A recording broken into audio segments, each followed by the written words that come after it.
अस्सलाम वालेकुम। कैसे हैं आप लोग? ठीक ठाक हैं?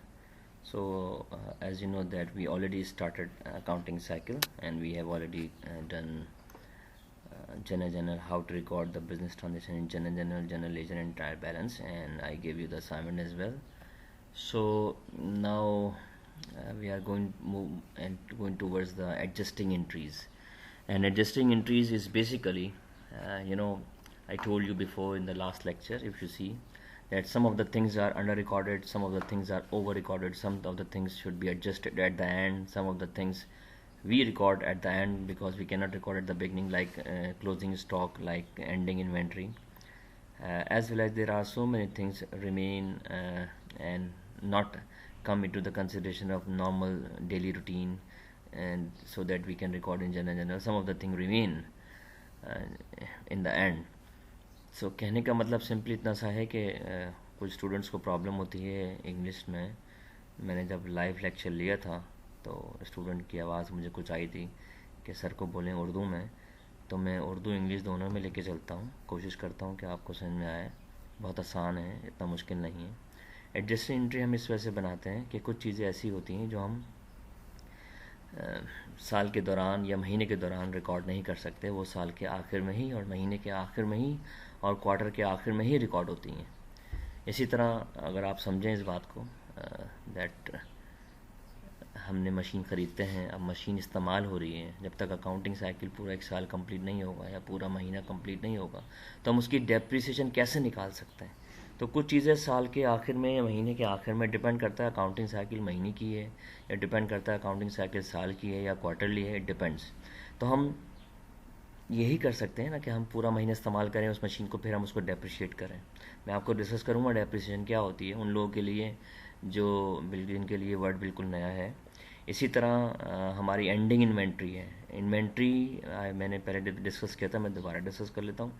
Inventory is that things that in which our business deals, जिसमें हमारा बिजनेस डील कर रहा होता है वो हमारी इन्वेंट्री होती है। मतलब हम खरीदते हैं बेचते हैं, खरीदते हैं बेचते हैं, खरीदते हैं बेचते हैं। सपोज़ मेरा फर्नीचर का कारोबार है तो फर्नीचर मेरी क्या कहलाएगी, क्योंकि फर्नीचर मैं ख़रीद रहा हूँ, फर्नीचर बेच रहा हूँ, तो ये मेरी मर्चेंडाइज इन्वेंट्री कहलाएगी। अब मैंने माल ख़रीदा, मैंने माल बेचा, अब वो मुझे बाद में ही पता चलेगा ना कि मेरा कितना माल रह गया, तो हम उसको बाद में ही रिकॉर्ड करेंगे कि मेरी एंडिंग इन्वेंट्री कितनी थी। हम डेप्रिशिएट पूरी मशीन को कर लेंगे, वो हमें आखिर में ही करेंगे कि हमारी कितनी मशीन इस्तेमाल हुई, कितनी मशीन इस्तेमाल नहीं हुई। इसी तरह कुछ हमने सप्लाइज़ ली थी। सप्लाइज़ हमारी होती हैं जो ऑफिस की छोटी मोटी चीज़ें जो हम नॉर्मली हम इस्तेमाल कर रहे होते हैं अपने बिज़नेस को रन करने के लिए, बिज़नेस को चलाने के लिए। तो ऑफिस सप्लाइज़ हमने अभी ख़रीदी तो वो हमारा एसेट्स है, जब तक हम उसको इस्तेमाल नहीं कर लेंगे वो हमारा एक्सपेंस नहीं बनेगा। तो ज़ाहिर है मुझे बाद में ही पता चलेगा मैंने कितने इस्तेमाल किए और कितने मेरे पास बच गई।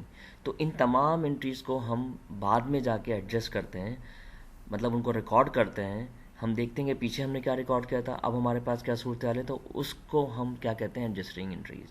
मैं फिर रिपीट कर रहा हूँ, कुछ चीज़ें महीने के शुरू में हमारे पास कुछ और थी, हमने इसको इस्तेमाल किया, अब वो कुछ कम हो गई, कुछ ज़्यादा हो गई, कुछ हमने ज़्यादा रिकॉर्ड कर दिया था, कुछ हमने कम रिकॉर्ड कर दिया था। तो उनको हैंडल करने के लिए, उनको एडजस्ट करने के लिए हमें एडजस्टिंग एंट्री बनानी पड़ती है। और कुछ चीज़ें साल के आखिर में ही और महीने के आखिर में ही इस्तेमाल की जाती हैं, मतलब उनको रिकॉर्ड उनको आखिर में ही कर सकते हैं, उससे पहले उनको रिकॉर्ड नहीं कर सकते। जैसे मैंने एग्जांपल दिया आपको, डेप्रिसिएशन की एंट्री है, एंडिंग इन्वेंट्री की एंट्री है। इसी तरह हमारे बैड डेट्स हो जाते हैं। बैड डेट्स क्या होते हैं, अब हमने अपने कस्टमर को माल बेचा, हो सकता है उसका वो इंतकाल कर गया, वो डाई हो गया, या वो उसका बिज़नेस ठप हो गया, या बैंकरप्सी की तरफ चला गया, वो इंसॉल्वेंट हो गया, या वो भाग गया, या वो पागल हो गया। तो ज़ाहिर है हमें चांसेस हैं कि हमें अपना पैसा ना मिले। तो ज़ाहिर है हम शुरू में तो उसकी हम बैड डेट्स की प्रोविज़न नहीं रख सकते, या हम उसको अनकलेक्टेबल नहीं कह सकते। हम ज़ाहिर है उसको बाद में ही देखेंगे, हम इंतज़ार करेंगे कब तक वो आ जाएगा। तो जब हम ये फील करेंगे ना हमारा अकाउंटिंग ईयर कंप्लीट होने वाला है, अब हमें उसके बारे में कुछ ना कुछ सोचना पड़ेगा, तो हम उसके बारे में बैड डेट्स की एंट्री पास करेंगे। तो बैड डेट्स की एंट्री हम शुरू में नहीं कर सकते, तो हमें बाद में ही करनी पड़ेगी।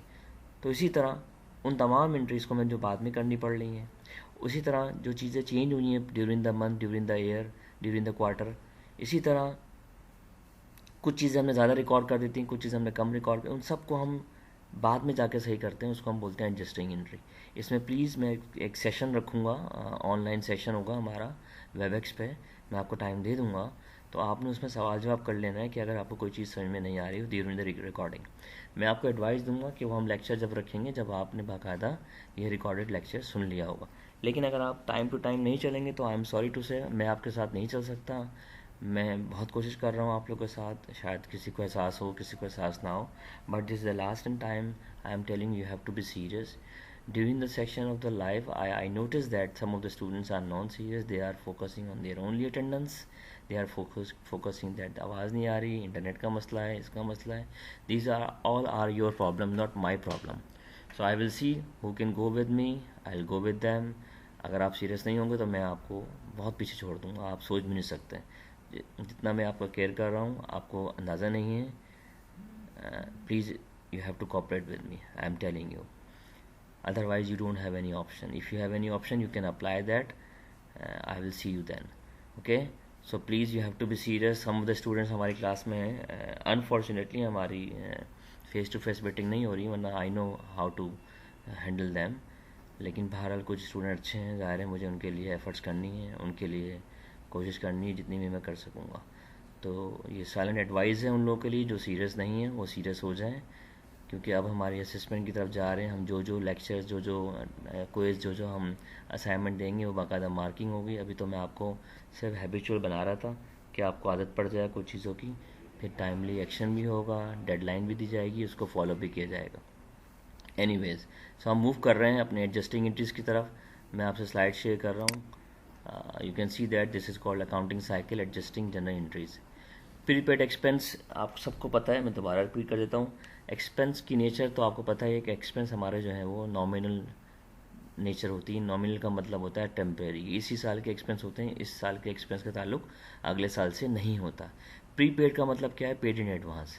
एक बहुत सिंपल सी बात है, आपने एक अपने मोबाइल में प्रीपेड कार्ड डलवाया. प्रीपेड कार्ड मतलब आपने बैलेंस डलवाया, तो क्या वो आपका एक्सपेंस हो गया? वो आपका एक्सपेंस नहीं हुआ जब तक आप उसको इस्तेमाल ना कर लेंगे. नॉर्मली हम लोग मोबाइल इस्तेमाल करते हैं, उसमें कार्ड डलवाते हैं, तो हमारा प्रीपेड एक्सपेंस है. क्यों एक्सपेंस है प्रीपेड? क्योंकि वो उसको अल्टीमेटली खर्च हो जाना है, एक अंडरस्टूड बात है. तो लेकिन जब तक वो खर्च नहीं हो रहा, जब तक वो आपका एसेट्स कहलाएगा. तो प्रीपेड का वर्ड कहीं भी आ जाए, मैं फिर रिपीट कर रहा हूँ, when ever you see the prepaid word, it's mean is your assets. Prepaid utilities, prepaid insurance, prepaid expense, prepaid salaries, what ever the prefix or the suffix will come in the nature of prepaid, it is your assets until it is not used or consumed. So you can see here expense paid in cash before they are used or consumed. When expense are prepaid, an excess account is increased. So please make sure one thing, when you're paying the expense in advance, it is your assets. So whenever assets increase, we record on the debit side to show the service or benefit that the company will receive in the future. Insurance, supplies, advertising, rent. These expenses are costs that expire either the passage of time, rent, insurance, or through use or supplies. अभी जो expense होते हैं या तो इस्तेमाल होंगे with the passage of time. जैसे rent है, आपने इस महीने का रेंट फरवरी में पे कर दिया या मार्च में पे कर दिया. अब नए महीने का रेंट हुआ अप्रैल, 1 अप्रैल आने वाली है, तो अब आपने रेंट पे कर दिया एडवांस में फॉर एग्जांपल, तो वो आपका एक्सपेंस नहीं हुआ, वो आपका प्रीपेड रेंट है. क्योंकि जब तक पूरा का पूरा महीना नहीं गुजर जाएगा, you can see the word, it is expire with the passage of time. जब तक पूरा महीना अप्रैल का नहीं गुजर जाएगा वो आपका एक्सपेंस नहीं है. अब आपने तो उसको रिकॉर्ड किया एसेट्स. अब अप्रैल गुजर गया, मई गुजर गया, जून गुजर गया, लेकिन वो आपकी बुक में क्या रिकॉर्ड हुआ हुआ? एसेट्स. तो आपने उसको एक्सपेंस करना है. अब आपको उसके लिए एडजस्टिंग एंट्री बनानी पड़ेगी. यही मैं आपको बता रहा हूँ कि एडजस्टिंग एंट्री क्यों बनाते हैं, क्योंकि कुछ चीज़ें पैसेज ऑफ टाइम में यूज़ हो जाती हैं, एक्सपायर हो जाती हैं. तो हमने तो उसको अपनी बुक में पहले क्या रिकॉर्ड किया हुआ था? एसेट्स रिकॉर्ड किया हुआ था. आई hope you understand what I mean. मैं फिर रिपीट कर दूँ. अप्रैल में आपने, अभी नया महीना आने वाला न्यू मंथ, आपने अप्रैल का रेंट पे कर दिया. अब आप उसको एक्सपेंस रिकॉर्ड नहीं करेंगे, आप उसको रिकॉर्ड करेंगे prepaid rent debit and cash credit. Prepaid rent debit क्यों? क्योंकि ये एसेट्स है, आप एडवांस में पे कर रहे हो, तो एसेट्स अकाउंट डेबिट हो जाएगा और कैश क्रेडिट हो जाएगा. कैश क्यों क्रेडिट होगा? Because cash is going out from your business. Cash is your assets. Whenever assets decrease, record on the credit side. So अब अप्रैल का महीना पूरा गुजर गया, लेकिन आपकी बुक में जनरल में, लेजर में, ट्रायल बैलेंस में वो क्या रिकॉर्ड हुआ है? प्रीपेड एसेट्स रिकॉर्ड हुआ है, प्रीपेड रेंट रिकॉर्ड हुआ है। अगर उसको आप ऐसे ही जाने देंगे फाइनेंशियल स्टेटमेंट, तो फाइनेंशियल स्टेटमेंट तो बन जाएगी, टैली भी हो जाएगी, लेकिन वो फाइनेंशियल स्टेटमेंट सही नहीं होगी। वो क्यों सही नहीं होगी? क्योंकि आपका एक एसेट्स था, वो एसेट्स ही रहा, आपने उसको एक्सपेंस में कन्वर्ट नहीं किया। हालांकि महीना हमारा गुजर चुका है, तो आपको उसको एक्सपेंस में रिकॉर्ड करना है, उसको एडजस्ट करना है। That is why we record adjusting entries. I hope you understand. So ये भी कह रहे हैं, if these adjusting entries are not done, then these assets will be overstated and expense will be understated. तो ये overstate हो रहा है आपका एसेट्स और एक्सपेंस आपका कम हो रहा है, तो इसके लिए हमें क्या करवानी पड़ेगी? एडजस्टिंग एंट्री बनानी पड़ेगी। And adjusting entry for prepaid expense result in an increase to an expense and decrease in assets. तो अब हमें क्या करना पड़ेगा? हमें बाकायदा एक एंट्री बनानी पड़ेगी जिसके अंदर हम अपने एक्सपेंस को बढ़ाएं और एसेट्स को कम कर दें, क्योंकि पूरा महीना गुजर चुका है। मैं फिर रिपीट कर रहा हूँ, एक्सपेंस आपका बढ़ जाएगा। क्यों बढ़ जाएगा? क्योंकि अब आपको पूरा महीना अप्रैल का गुजर चुका है, तो वो आपका जो एसेट्स था वो कम हो जाएगा और एक्सपेंस बढ़ जाएगा। वो एसेट्स क्यों कम हो जाएगा? क्योंकि वो प्रीपेड था, अब पूरा महीना गुजर गया तो वो यूज हो गया। तो प्रीपेड आप क्रेडिट कर दोगे, एक्सपेंस आप डेबिट कर दोगे, क्योंकि एसेट्स कम हो रहा है तो क्रेडिट में जाएगा, एक्सपेंस बढ़ रहा है तो डेबिट में जाएगा। इसकी एंट्री हम इस तरह समझ सकते हैं। अब आप गौर से देखें प्लीज़, यहाँ पे हमें एक एग्जाम्पल दी हुई है, accounting cycle adjusting general entries prepaid expense example number 1 supplies. अब यहाँ पे एडजस्टिंग एंट्रीज की एग्जाम्पल दी हुई है सप्लाईज के हवाले से। पहले तो आप ये अंडरस्टैंड करें सप्लाईज होती क्या है। Supplies are simply small things we use, like अगर हम ऑफिस सप्लाईज की बात करें, देखिए स्टेपलर्स हो गई, कॉमन पिन हो गई, कार्ट्रेज हो गई, these are all also may record in the form of stationery, but ये हमारी ऑफिस सप्लाईज होती हैं, मुख्तलिफ़ चीज़ें किस्म की चीज़ें होती हैं। अब हम जब उसको ख़रीदते हैं तो हरगिज़ वो हमारा एक्सपेंस नहीं है, वो हमारे एसेट्स हैं। कब तक एसेट्स हैं? जब तक वो इस्तेमाल ना हो जाए, जब तक वो यूज़ ना हो जाए। अब यहाँ पे यही हो रहा है। अब आप गौर से देखें, अगर आप कंसनट्रेट करेंगे, I can make you sure there is no problem at all. You can easily understand whether you have a background or not. This is my challenge with everyone. So please, a company purchase supplies costing 2500. देखिए साफ लिखा हुआ है supplies, supplies expense नहीं है। ये आपने अभी ख़रीदी है 2500 की, ये आपका एसेट्स है। तो आप क्या एंट्री पास करेंगे? ऑफिस सप्लाईज डेबिट और कैश क्रेडिट। कब खरीद करेंगे? अक्टूबर 5 को। यहाँ लिखा हुआ भी आप देख लें, it is recorded by purchase increase in debit the assets, the account shows balance 25 in October 31 trial balance. तो ये तो आपने जब रिकॉर्ड किया जनरल में कहाँ पहुँच गया? ट्रायल बैलेंस से पहुँच गया, क्योंकि आपको पता है अकाउंटिंग साइकिल स्टार्ट होती है जनरल से और फिर जाती है लेजर पे और लेजर से कहाँ जाती है? ट्रायल बैलेंस पे। ट्रायल बैलेंस के बाद हमें एडजस्टिंग एंट्री बनानी पड़ती है। अब आप गौर से देखें, हमने कब ली थी? अक्टूबर 5 में, और कितने की ली थी? 2500 की। ये हमारा एसेट्स है, एक्सपेंस है? ये हमारा एसेट्स है, जब तक हम इसको इस्तेमाल ना कर लें। अब हुआ क्या? A physical count of inventory at the close of the business. अच्छा, इन्वेंट्री यहाँ पे हम ये इमरजेंसी इन्वेंट्री की बात नहीं कर रहे हैं, हम ये बात कर रहे हैं किसकी? सप्लाईज की। तो 2500 की हमने परचेज़ की थी ना। जब हमने फिजिकल काउंट किया तो हमारे पास कितने की रह गई है? वो कह रहे हैं कि at the close business on 31 October reveal that 1000 of supplies are still on hand. So 2500 when we purchase it was 2500, but now it is 1000 only. So it's a common sense. अगर मैं आपसे ये बात कहूँ कि हमारे पास 2500 की थी, अब हमारे पास 1000 रुपये की रह गई है, तो बाकी कहाँ गई? इसका मतलब बाकी हमने इस्तेमाल कर ली। You have to think like that. Okay guys, now you can see that 2500 supplies was there on October 5th, and during the October to 31st October we used something, and now after 31st October, or on when we count the physical counting, it was 1000. So now you can see every common sense people, those who have a common sense that is not common in everyone. So you can see that 2500 was there, now it is 1000. It means 1500 of supplies has been used. Now this was your assets when you purchase. Now 1500 has been used, so supplies expense will be debit. Now you can see here, and supplies will be credit. Why supplies is credit? Because your assets has been decreased. Your assets has been decreased, recorded by credit side, and your expense is increased, recorded by debit side. So that is the way how to record the business transaction and how to record the adjusting entry. So now it is everything in detail. It is written that debit increase expense, debit supplies expense 1500, credit decrease assets, credit supplies 1500. Why?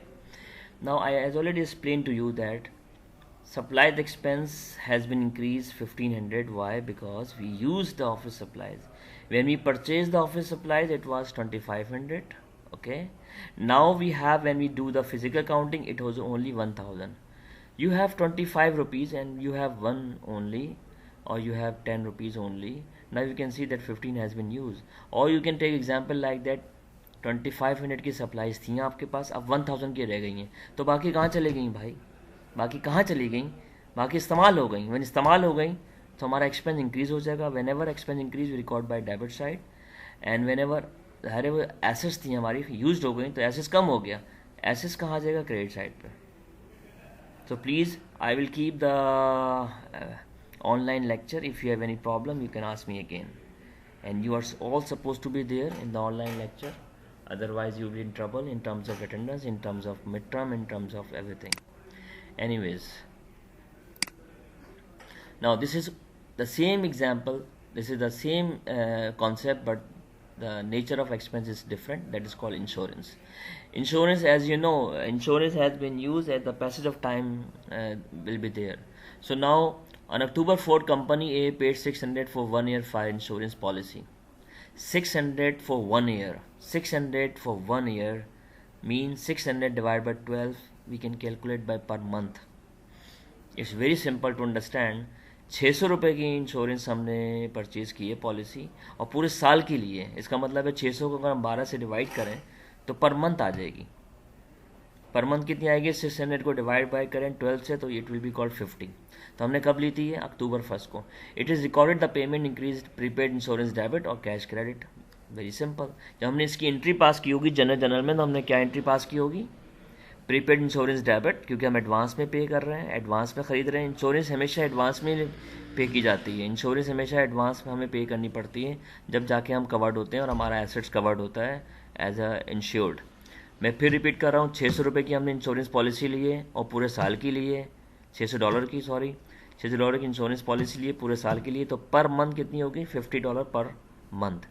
कब ली थी? अक्टूबर 1 को। अब 31 को अक्टूबर को आपको बताएगा नहीं कि हमारी इतनी यूज हो गई। You have you are the accountant, you have a common sense that जब हमने 1 महीने का हमारा गुजरेगा तो हमारी 1 महीने की इंश्योरेंस एक्सपायर्ड हो जाएगी, यूज हो जाएगी। तो जब यूज हो जाएगी तो हम उसको एक्सपेंस रिकॉर्ड कर देंगे। तो एक्सपेंस क्या रिकॉर्ड होगा? Insurance expense debit. And prepaid insurance कम हो जाएगी 50 से, क्योंकि पूरा महीना गुजर चुका है, तो prepaid insurance credit. I am repeating again, please try to understand that when we bought an insurance policy it was 600 for a whole year. For a whole year mean for the 12-month period. $600 divided by 12 which we call $50 per month. So 1 month cross, 1 month expense, one month expired, 1 month passed. So this is our responsibility to make adjusting entries. And how to make the adjusting entries? 1 month insurance policy has been used. When it is used, it's our expense. So insurance expense debit by $50, and prepaid insurance will be credit because it has been decreased, our asset has been decreased, we record by credit side. Okay, this is the whole document is telling you how to record the adjusting entries regarding insurance. Depreciation.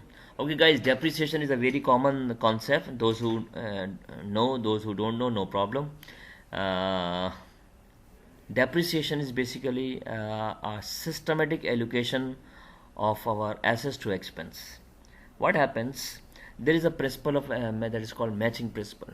Matching principle explains that your expense should be matched with your revenue of that year, or revenue should be matched with your expense of that year. It means that, for example, we bought a machine and the machine is utilizing in production of goods and services, and those goods and services are sold, so we are getting revenues. मैं फिर repeat करता हूँ, हमने machine ली, machine इस्तेमाल हो रही है चीज़ें बनाने में, फिर उन चीज़ों को हम बेच रहे हैं। जब उन चीज़ों को बेच रहे हैं वहाँ से हमें रेवेन्यू आ रहा है, तो उसका कोई ना कोई एक्सपेंस भी होना चाहिए। हमारी मशीन ज़िंदगी भर हमारे साथ नहीं रहेगी, हमारी मशीन भी इस्तेमाल हो रही है, उसमें वियर एंड टियर हो रहा है, आउट ऑफ डेट होती जा रही है, ऑफ सीट होती जा रही है। These are the different causes of depreciation. Depreciation अगर आपसे कोई पूछे तो क्या होती है? डेप्रिसिएशन ये होती है कि अगर हम कोई एसेट्स परचेज़ कर रहे हैं, उसको इस्तेमाल कर रहे हैं, तो वो आहिस्ता आहिस्ता यूज़ होती जा रही है, वो आहिस्ता आहिस्ता इस्तेमाल होती जा रही है, तो हमें उसको लाजमी एज अ एक्सपायर करना है उसको, हमने उसकी लाजमी कोई ना कोई हमें डेफिनेट लाइफ एस्टिमेट करनी है कि मशीन 5 साल रहेगी या 10 साल रहेगी, तो हमें उसके हिसाब से उसको आहिस्ता आहिस्ता हर साल के हिसाब से डेप्रिशिएट करना पड़ेगा। और ये मैचिंग प्रिंसिपल का उसूल भी है। वो मैचिंग प्रिंसिपल क्या कहता है, ये कहता है कि अपने एक्सपेंस को रेवेन्यू होना, अपने एक्सपेंस को मैच होना चाहिए रेवेन्यू से, और रेवेन्यू को मैच होना चाहिए एक्सपेंस से। अब ज़ाहिर है आप मशीन इस्तेमाल कर रहे हो, चीज़ें बना रहे हो, उसको चीज़ों को बेच भी रहे हो। जब उन चीज़ों को बेच रहे हो तो उसको उससे रेवेन्यू जनरेट हो रहा है, और अगर आप उसका एक्सपेंस रिकॉर्ड ना करो उस मशीन के हवाले से, तो ये मैचिंग प्रिंसिपल फॉलो नहीं होगा। तो आपको क्या एडवाइस दी जाती है, आपको क्या बोला जाता है कि भाई आप अपने डेप्रिशन का एक्सपेंस रिकॉर्ड करो, क्योंकि एनी हाउ आगे जाके अल्टीमेटली मशीन ज़ीरो हो जानी है, मशीन की वैल्यू कम हो जानी है, तो आप उसको एक्सपेंस रिकॉर्ड करो। जब एक्सपेंस रिकॉर्ड करोगे तो कैसे रिकॉर्ड करोगे, उसका बाकायदा तरीका है। उसका तरीका क्या है, उसके लिए बाकायदा कुछ डिफरेंट फार्मूलेज होते हैं, डिफरेंट मेथड्स होते हैं डेप्रिसिएशन के, डिफरेंट ऑथर्स और डिफरेंट जगहों पे डिफरेंट हम मेथड लगा रहे होते हैं। स्ट्रेट लाइन है, डबल डिक्लाइनिंग मेथड है, मैकर्स है, आउटपुट मेथड है, वर्किंग आवर मेथड है, आउट एंड एक्सीलेटेड मेथड है। There are so many methods of depreciation, but for your concern you have to follow mostly the straight line method. So अब यहाँ क्या हो रहा है, अब यहाँ पे या तो बाज़ वक़्त आपको डेप्रिसिएशन अमाउंट दे दी जाती है और बाज़ वक़्त आपने निकालनी होती है। अब निकालने का तरीका बहुत सिंपल सा है कि आपको जो कॉस्ट दी जाएगी, कॉस्ट में से आप सैलवेज वैल्यू माइनस करेंगे, डिवाइड बाई लाइफ कर देंगे। अच्छा, अब बाकायदा इसका तरीक़ार क्या होगा, हो सकता है आगे स्लाइड्स में हमने जिक्र करेंगे इसका, और जिक्र नहीं करेंगे तो मैं आपको इसको समझा दूंगा, लेकिन अभी आप ये समझ लें कि हम इसको रिकॉर्ड कैसे करेंगे डेप्रिसिएशन एक्सपेंस को। सो जाहिर है हमने यहाँ बताया जा रहा है, और फॉर कंपनी ये assume that depreciation on the equipment 480 a year और 40 पर मंथ। अब 40 को अगर आप 12 मंथ से मल्टीप्लाई करें तो ये 480 हो जाएगा। Accumulated depreciation is called a Contra asset account. Contra asset account वो अकाउंट होते हैं जिनके नेगेटिव बैलेंस होते हैं। अब एसेट्स का नॉर्मल बैलेंस क्या होता है, डेबिट, लेकिन एक्यूमुलेटेड डेप्रिसिएशन का नॉर्मल बैलेंस क्या होगा, क्रेडिट।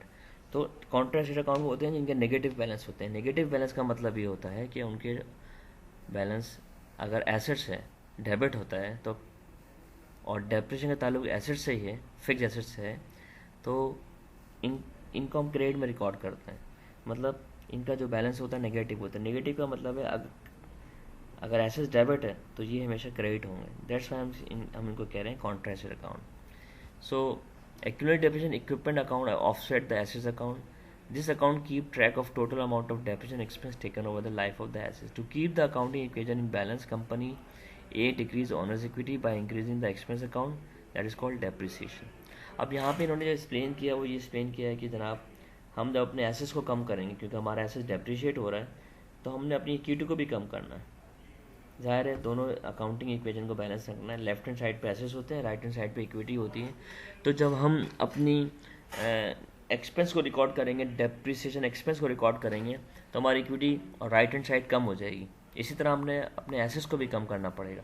अब एसेट्स को नॉर्मल बैलेंस क्या होता है, डेबिट, उसको कम कैसे कर सकते हैं, हम उसको क्रेडिट कर देंगे। तो जब भी उसको हम बाकायदा हेड इस्तेमाल करेंगे, एक्यूमुलेटेड डेप्रिसिएशन। एक्यूमुलेटेड डेप्रिसिएशन हमारे कॉन्ट्रा एसेट अकाउंट होते हैं जिनका नेगेटिव बैलेंस होता है, इनको हम रिड्यूस कर रहे होते हैं अपने एसेट्स को। तो दैट्स वाई हम इसको फ्रॉम लेफ्ट हैंड साइड भी माइनस करेंगे जब जाके हमारी अकाउंटिंग इक्वेशन बैलेंस होगी। एनीवेज, सो यहाँ क्या बात समझ में आई कि हमें एक महीने का डेप्रिसिएशन एक्सपेंस रिकॉर्ड करना है।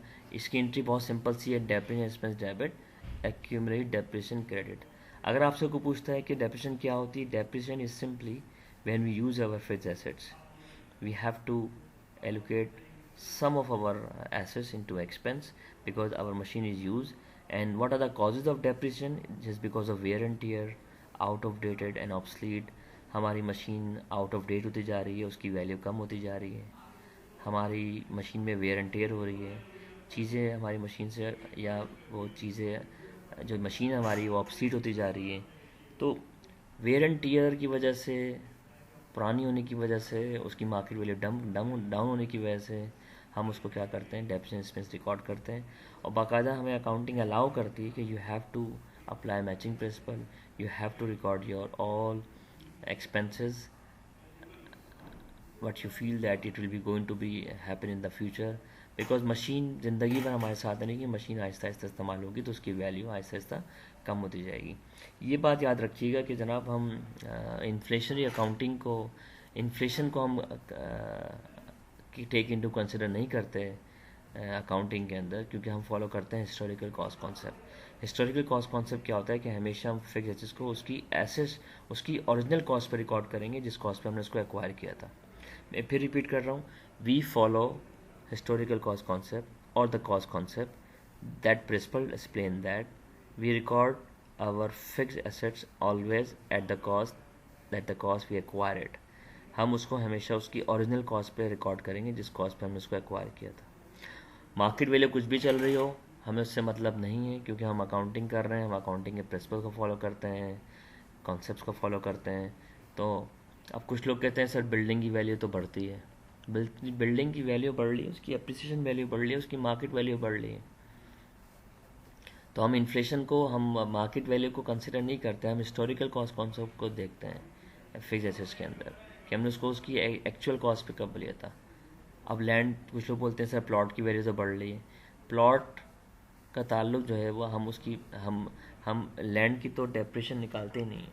और ये मैं आपसे सवाल करूँगा कि लैंड की हम डेप्रिशन क्यों नहीं निकालते हैं जब आपसे लाइव सेशन करूँगा, क्योंकि मैं आपको चेक करना चाह रहा हूँ कि आपके पास क्या कॉन्सेप्ट्स हैं कि हम लैंड को डेप्रिशिएट क्यों नहीं कर पाते।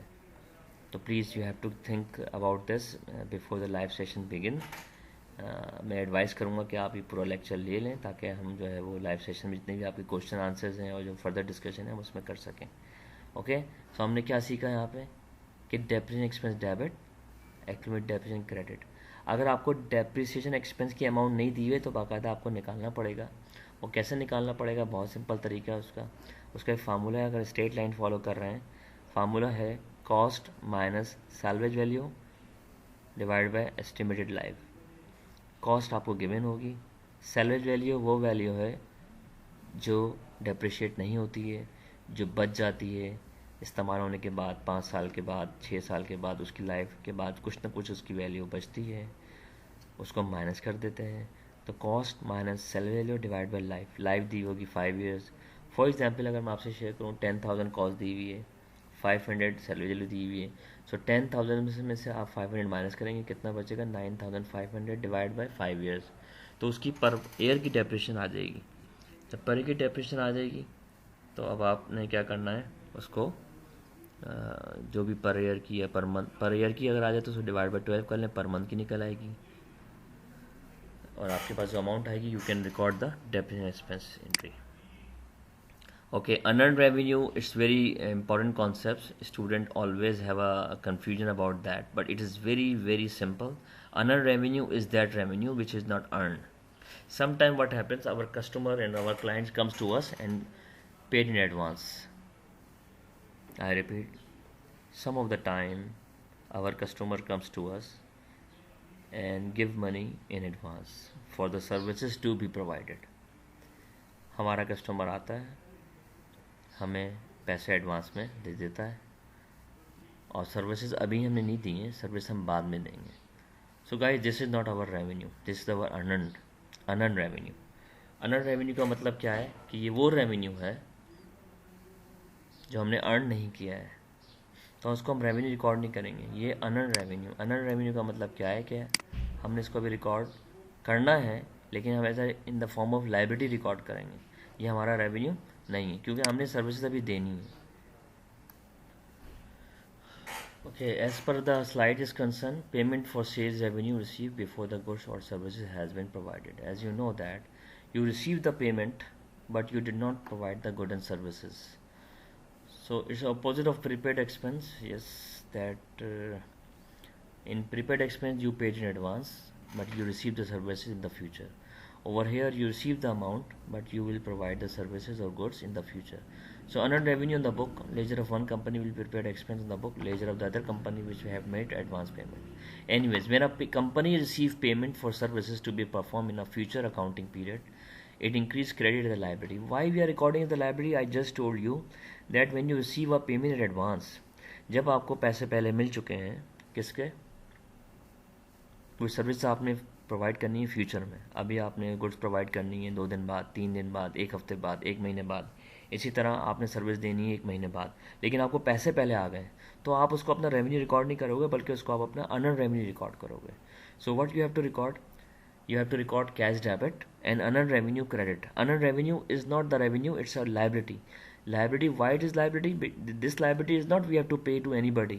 This liability is that liability that we have to perform the services in the future. This liability is a non-payment liability. This liability is regarding with the, we have to provide some services, we have to provide some goods. If these adjustments are not done, then the liability will be overstated and revenue will be understated. It is a fact that if you don't adjust these entries, the liability will be overstated and revenue will be understated. Now you can see here.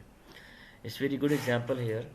Company A received 1200 on October 2nd from Company R for guide services of multi-days trip expected to be completed by December 31st. Now, Company A received $1200 when you received 2nd October. From which company? Company R. For guide service for multi-day trip expected to be complete by December 31st. Now, you have to provide some services for the multi-day trip, and it is going to be complete 31st December, and you are receiving the money in advance 1200 when you are receiving October 2nd. So as for the general entries, you will make very simple. You are Company A received $1200 cash debit and unearned revenue credit. Why unearned revenue? Because you are receiving the money in advance. Okay, Company A create the payment to unearned service revenue. This liability account showed a balance of 1200 October 31st, trial balance. So you will make a general entry, then general entry goes to the trial balance or the ledger, a ledger goes to trial balance. So what happened after 31st December? So 31st December, so what is saying? Company A, this liability account showed a balance of 1200 October 31st trial balance. From an evaluation of the service Company A performed a Company R during October, the company determined that it should recognize 400 of revenue in October. The liability unearned service revenue is therefore decreased and owner's equity will be increased. So now what is going to be happen? Company recognized that $400 services has been provided. Okay, यहाँ student जो है वो confuse हो जाता है, ये क्या चीज़ें हो रही हैं, यहाँ पे क्या चल रहा है. तो आप प्लीज़ इसमें कंफ्यूज होने की ज़रूरत नहीं है. I must simply tell you, it's very easy to understand. जब आपने पैसा रिसीव किया, कितना रिसीव किया? 1200 रुपये. कब रिसीव किया? अक्टूबर 2 को. और क्यों रिसीव किया? ये आप सर्विसेज दोगे फ्यूचर में. अब अक्टूबर चल रहा है, नवंबर का चल रहा है, दिसंबर चल रहा है. अक्टूबर में आपने 400 की सर्विसेज दे दी हैं.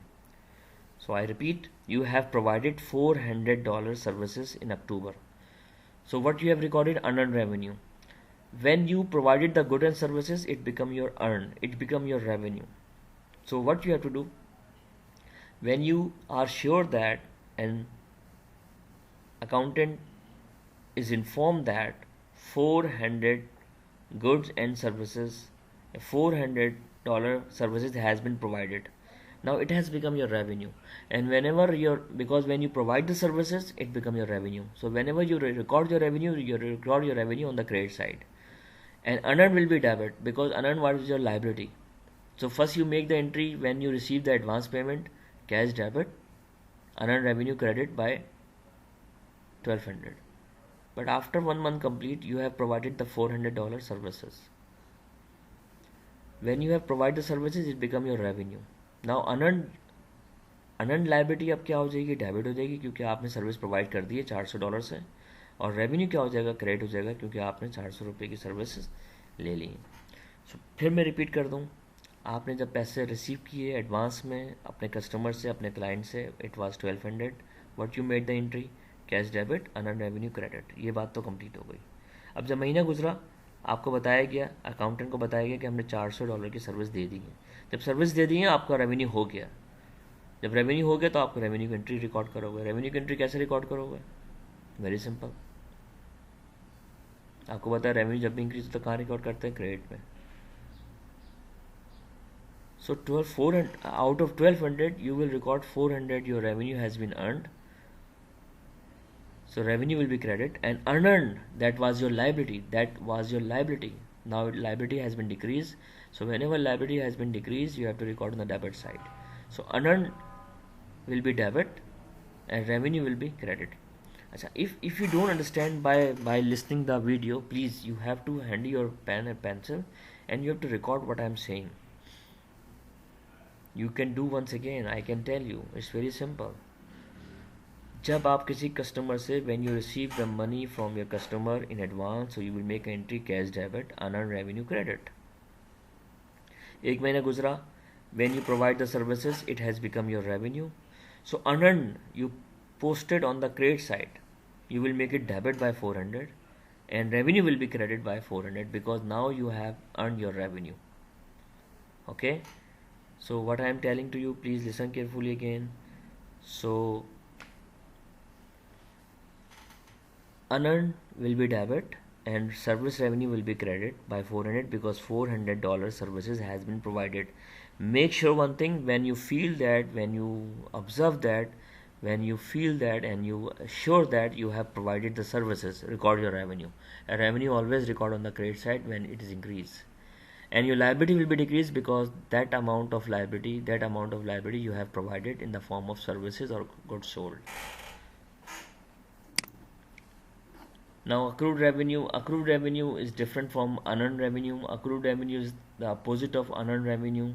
In accrued revenue mean that you provided the services but you did not receive the cash or you did not receive the money. So it's very simple entry, account receivable debit and revenue credit.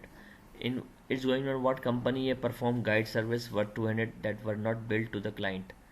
So you provide the service $200. I told you when you perform the services, record your revenue. Forget about the cash you receive or not. So when you record your revenue will be credit and account receivable will be debit.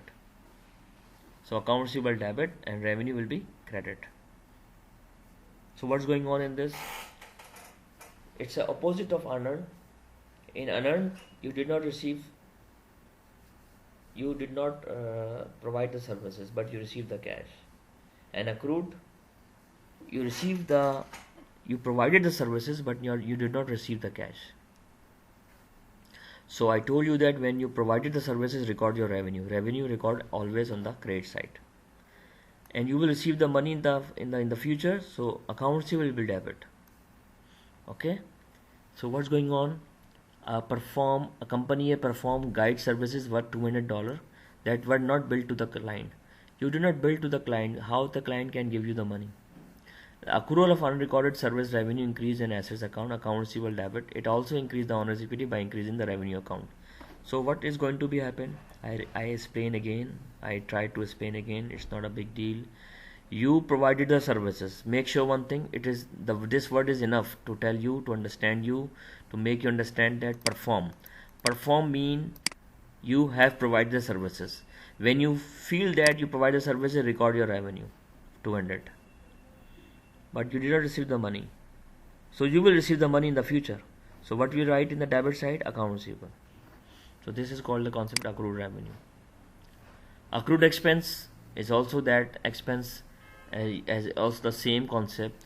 You incurred some expense but you did not pay it. You took the services from your labor, from your people, but you did not pay them. So it's the same thing. When you feel that your expense has been met but you did not pay it, so expense debit and payable credit. So now you can see company A got a bank loan for 3 months in the amount of 5,000 on October 1st. Company A got a bank loan 3 months and amount how much? 5,000 on October 1st. The bank loan required company A to pay interest 12% annual rate. Guys, always the rate normally given in the annual. So 5,000 multiplied by 12% you can calculate.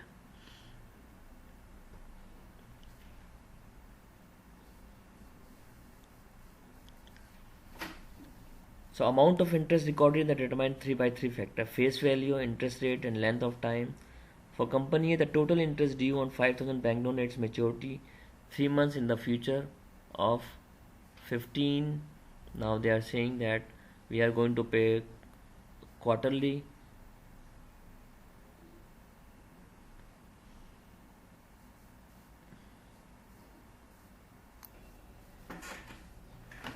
Okay guys, now so we have to pay interest. So interest is due but we did not pay it yet. So what we record the entry: interest expense debit, interest payable credit. So now you have got a concept that the expense has been incurred, the expense has been done, but we did not pay it for. We did not pay it yet.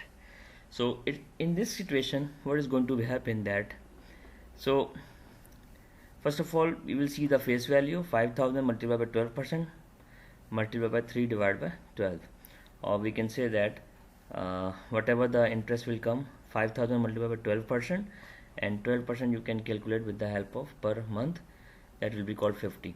So you took a loan on October 1st, now you are making adjusting entry on 31st October, you have to calculate per month.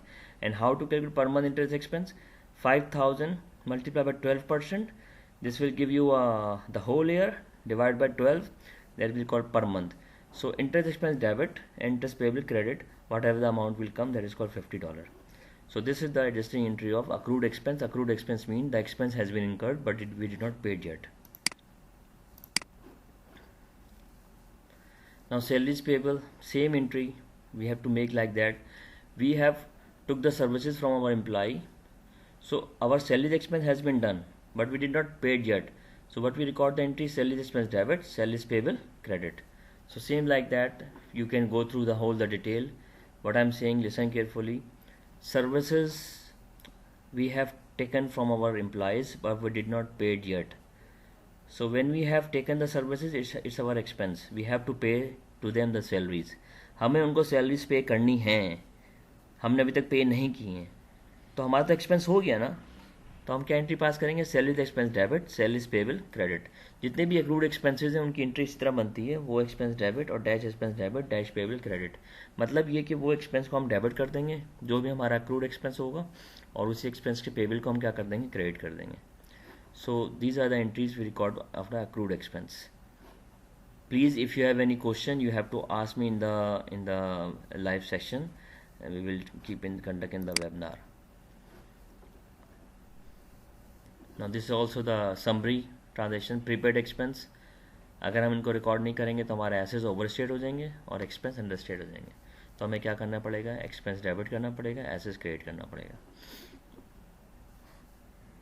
Unearned revenue, अगर हम इनको record नहीं करेंगे तो ये मसला हो सकता है, तो हम इनको क्या करेंगे? अनअर्न डेबिट कर देंगे, रेवेन्यू क्रिएट कर देंगे.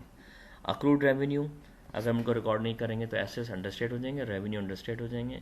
तो ये हमारे लिए सही नहीं होगा. फाइनेंशियल स्टेटमेंट के लिए हमारी financial statement true picture show नहीं कर रही होंगी, फेयर ट्रांजेक्शन शो नहीं कर रही होंगी, फेयर इन्फॉर्मेशन नहीं होगी, तो इससे इफेक्ट पड़ सकता है दूसरे यूज़र्स पे. तो हमें इनको सही करना पड़ेगा. तो इसके अंडर में हम क्या करेंगे? अकाउंट रिसीवेबल डेबिट करेंगे, रेवेन्यू क्या करेंगे? क्रेडिट कर देंगे, क्योंकि हमारा रेवेन्यू हो चुका है, हमारा रेवेन्यू अर्न होगी. Revenue will be credit and accounts will be debit. Accrued expense में क्या करेंगे? अक्रूड एक्सपेंस अगर हम रिकॉर्ड नहीं करते हैं तो एक्सपेंस हमारे अंडरस्टेट हो रहे हैं, लायबिलिटी हमारे अंडरस्टेट हो रही है. तो इस सिलसिले में हमें क्या करना पड़ेगा? एक्सपेंस डेबिट करेंगे, पेबल क्या कर देंगे? क्रेडिट कर देंगे. Okay guys, so this is our adjusted trial balance, and then we prepare our financial statement, income statement, balance sheet and cash flows. Anyway, so we keep it end our session. अब हमें क्या करना है? हमें live session में बाकायदा एक question solve करना है, और हम लाइव सेशन रखेंगे इंशाल्लाह. थोड़ी सी मैं अपडेट ले लूँ कि आपकी कौन कौन सी क्लासेस किस टाइम बिजी हैं और कौन कौन से स्टूडेंट बिजी हैं किस वक्त. तो फिर हम इंशाल्लाह क्लास रखेंगे लाइव सेशन में. तो हमारी फिर ये एक अच्छा सवाल हमारे लिए हमारी प्रॉब्लम हल हो जाएगी. तो उसमें ये है कि हम इसमें डिस्कस करेंगे एडजस्टिंग एंट्री. मैं आपको पहले से सवाल दे दूंगा, आपने उसको ट्राई करना है. You have to try, you have to solve it, the adjusting entry question. Then if you have any problem regarding adjusting entry, you have to ask me. Okay guys, if you have any question, please write it down now and we will discuss these questions in the live class. Thank you so much. And please, if you don't understand, don't worry, you can contact me in the Google Classroom. You can discuss and you can write down the whole problem. I can reply you back soon. Okay, all the best, take care.